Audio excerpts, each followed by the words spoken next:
Hi, glad to see you on my channel. Don't forget to like and subscribe to the channel. It's important to me. Have a good view.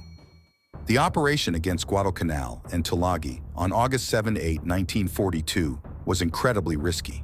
The Americans managed to land the bulk of the 1st Marine Division on the islands and capture a Japanese airfield under construction.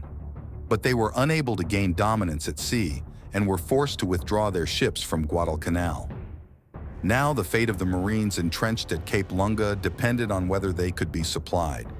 In turn, the fate of the bridgehead depended on the completion of the airfield, and it was to provide American aviation control of airspace over the eastern Solomon Islands.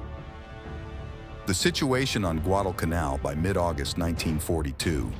The first naval battle for Guadalcanal on the night of August 9, 1942, ended in a Japanese victory. Rear Admiral Richmond Turner lost 4 heavy cruisers at once. In anticipation of more Japanese attacks from sea and air, the transports were forced to withdraw from Guadalcanal without finishing unloading.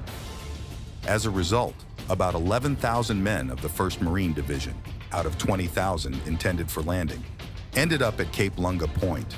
About 6,000 more were on Tulagi Island. Was unloaded only half of the prepared equipment and a 2-week supply of food. Aircraft carrier connection Vice Admiral Frank Fletcher, because of lack of fuel and fear of Japanese attacks, left the area of Guadalcanal as early as August 8th, so the landing force lost airborne. The Americans managed to unload most of the division artillery, 75mm and 105mm guns, and even a few Stuart light tanks to the beachhead. As a result, the Marines had ample arms and ammunition, but severely lacked equipment and food. Even taking into account the captured Japanese stocks of rice and canned food would be enough for a couple of weeks. So from August 12 on, the bridgehead was introduced 2 meals a day. There was a shortage of barbed wire. Only 18 spools of it were unloaded, sandbags and tools. However, the Japanese situation was even worse. By mid-August, their garrison at Guadalcanal numbered about 2,000 men, most of whom were demoralized Korean construction workers. The main Japanese forces retreated to Cape Taiwu, 35 kilometers east of Lunga Point, where there was a radio station and communication with Rabaul. The demise of the detachment Itiki quickly reinforced the troops on Guadalcanal. Japanese had nothing. Only on August 17th, they managed with 4 destroyers to land at Cape Tasafaranga, 113 Marines.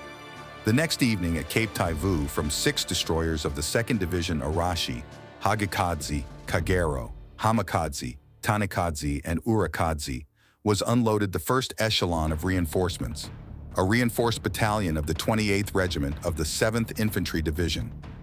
It consisted of 917 men, led by Colonel Itiki Kiyonao, and had several mortars, infantry 70mm guns, and a week's supply. Itiki's regiment was to land at Midway, then transferred to Guam, and was going to be sent to the metropolis, but was redirected to Truk. The destroyers with Itiki's detachment left Truk at 5 a.m. on August 16th, a few hours before the main force left. The rest of the reinforcements were on large transports, so their arrival was not expected until August 24th. On the way back from Cape Taiwu, the destroyer Arashi passed Lunga Point and shelled the American positions.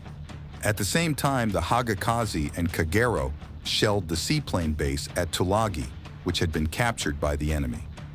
The American fleet did not provide any resistance to the landing. This strengthened the Japanese command in the idea that to repel Guadalcanal will not be difficult. However, on the way back on August 19th, destroyer Hagakadze was hit by a bomb from a heavy bomber B-17. It hit the 3rd turret, the steering was damaged, and the stern cellars were flooded. The destroyer lost 33 men, and her speed dropped to 6 knots. Accompanied by Arashi ship, reached Truk only on August 24th, and from there, after temporary repairs in October, was sent to the metropolis. The problem of the Japanese was a catastrophic underestimation of the enemy. On August 12th, their aerial reconnaissance reported that the American ships left the area of Guadalcanal, and on the bridgehead at Lunga Point are only 2,000 American soldiers. Colonel Itiki believed that his men were superior to the enemy in fighting ability. and decided to go into active action at once. After covering the distance to Cape Lunga in 2 nights, his unit attacked the U.S. Marines' positions from the east and was almost completely destroyed in a 16-hour battle on the Tanaru River on the morning and afternoon of August 21st. Henderson Field Airfield. The main task of Major General Alexander Vandegrift's U.S. Marines was to complete the construction of an airfield begun while still Japanese. It was named Henderson Field in honor of the pilot who died at Midway. The presence of a land airfield provided the Americans with control over the waters around Guadalcanal, within range of dive bombers and their fighter cover. A survey of the airfield, conducted on the day of its capture on August 8th, showed that the first section of the runway, 800 meters long and 50 meters wide, was almost ready and could be completed within 2 days. The second section, about 360 meters long, could be ready for use within a week. The construction of the airfield by the 1st Engineer Battalion began on August 9th. It was hampered by the lack of earth-moving equipment. The transport Fomalhaut, which carried the bulk of the bomb disposal equipment, before leaving on the order of Admiral Turner, managed to unload only 15% of its cargo on shore. As a result, of the special equipment on the bridgehead was only 1 bulldozer. Fortunately, the Marines managed to capture here almost undamaged Japanese equipment, which greatly helped them in further work. Finally, by August 12th, the short strip was ready. In the afternoon, the first American airplane landed on it and then took off, amphibious Catalina, which took 2 wounded soldiers. The Americans are building up air power. The first convoy of reinforcements did not arrive on Guadalcanal until late in the evening of August 15th. These were 4 APD destroyer transports from the 12th Fast Transport Division. Each such ship could take only 30 tons of cargo. To the island was delivered 400 barrels of aviation gasoline, 32 barrels of engine oil, 282 bombs weighing from 100 to 500 pounds, ammunition for aircraft machine guns. In addition, the destroyers landed 123 men from the Marine Corps Air Ground Service, QB-1 unit, whose task was to prepare the airfield to receive the base planes. 3 more transport destroyers reached Guadalcanal on August 20th, unloading 3 to 4 days' worth of food. Finally, at 1700 hours that August 20th, just hours before the Atiki detachment attacked, 2 squadrons of MAG-23s lifted from the escort carrier Long Island, 200 miles southeast of Guadalcanal, arrived at Henderson Field. They were Capt. John L. Smith's VMF 223 of 19 Wildcats and Major Richard C. Mangram's VMSB 232 of 12 SBD-3 Dauntless Pickers. These new machines were considered so effective and secretive that it was seriously recommended that they be used to attack targets no smaller than a cruiser. In addition, on August 22nd, 5th Bell P-39 Aerocobra aircraft from the 67th Army Fighter Squadron were transferred to Guadalcanal, and on August 27th, 9 more. On August 30th, 2 more squadrons from the 3rd Marine Air Group, the 224th Fighter Squadron and the 224th Bomber Squadron, flew here. Thus, by the end of August on Guadalcanal had already 64 American aircraft. Shortly after noon on August 21st, American fighters met over Savo Island with 6 Japanese Zeros, and Captain Smith recorded his first victory. However, while returning to the airfield, the Wildcat of Technical Sergeant Johnny Lindley crashed. Moreover, during 2 days, August 21st and 22, 5 more fighters and a dive bomber were lost under unclear circumstances. As a result, by the morning of August 23rd, the strength of both squadrons was reduced from 31 to 24 machines. On August 29th, during a raid of deck planes from the aircraft carrier Ryuho, 223rd Squadron reported 16 shot-down Japanese bombers. On August 31st, the Japanese managed to get even. They set fire to an aviation fuel depot and destroyed several planes on the ground.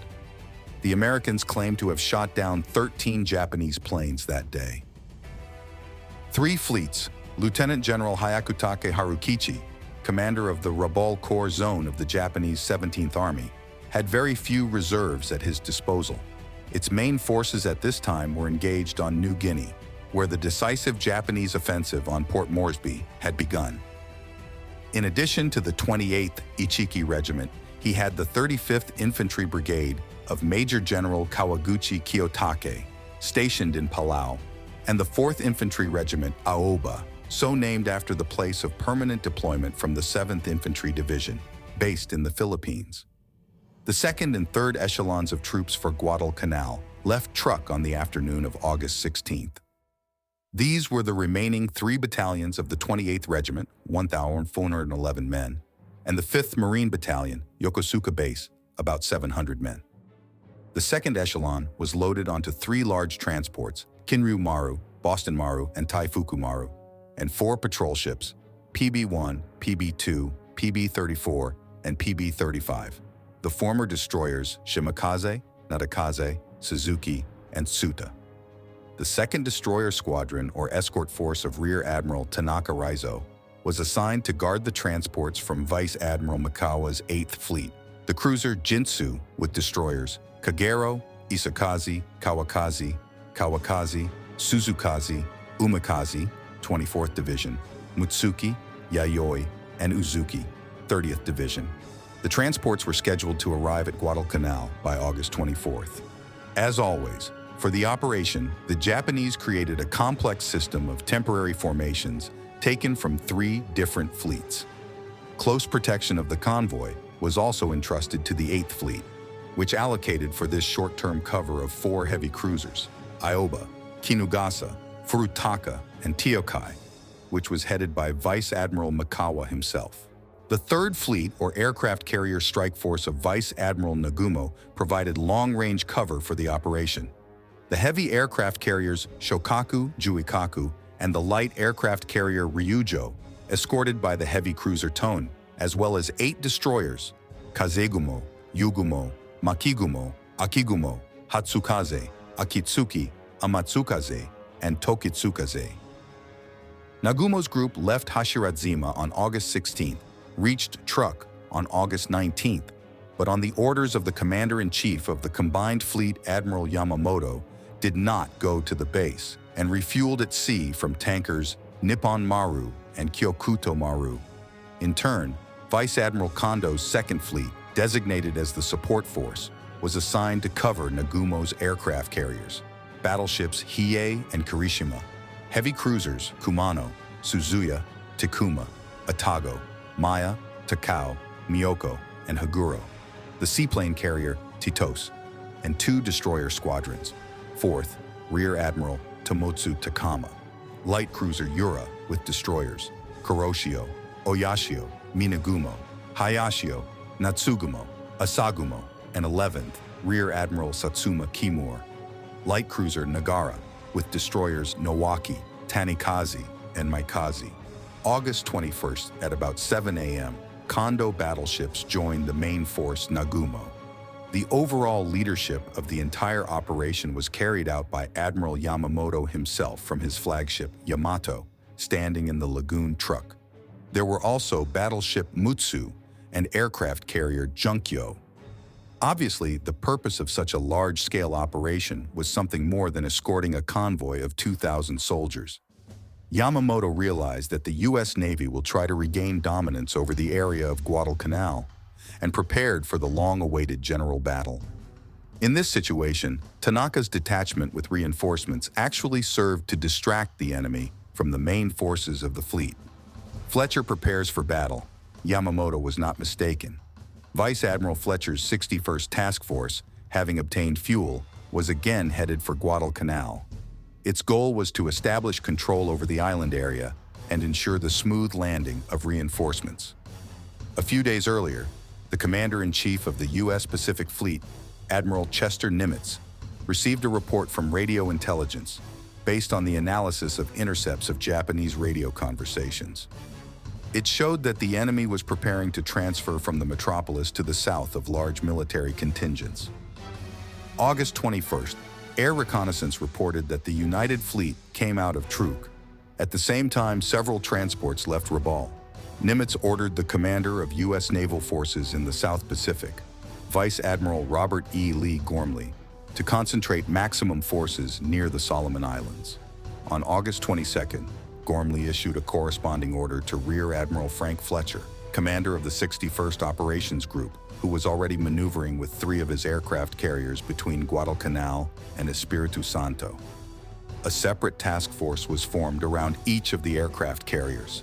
11th Task Force. Heavy aircraft carrier Saratoga, Fletcher's flag. Heavy cruisers Minneapolis and New Orleans. Destroyers Phelps, Farragut, Dale, Worden, and McDonough. 16th Operational Force. Rear Admiral Thomas Kincaid. Heavy aircraft carrier Enterprise. Battleship North Caroline. Heavy cruiser Portland. Light cruiser Atlanta. Destroyers Balk, Benham, Maury, Ellett, Grayson, Monson. 18th Operational Connection. Rear Admiral Lee Noyes. Heavy aircraft carrier Wasp. Heavy cruisers San Francisco, Salt Lake City. Light cruiser St. Juan. Destroyers Fahrenholt, Aaron Ward, Buchanan, Lang, Stack, Sterrett, Selfridge. Battle plan. Despite the presence of battleships, both sides prepared primarily for an air battle.